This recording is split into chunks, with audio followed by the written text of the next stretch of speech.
Wie nutze ich used to in English?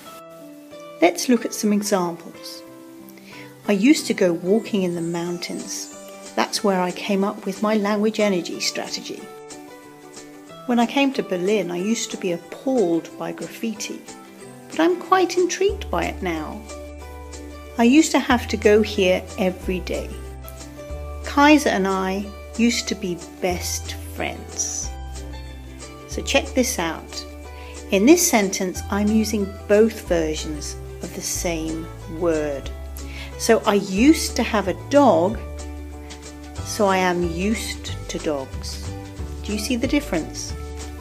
I am used to climbing up these steps. I love this view. My clients are used to my bad drawings and singing. Used to, as in something that I don't do anymore, or something that I am comfortable and familiar with doing. I am used to being behind a microphone for my podcast now.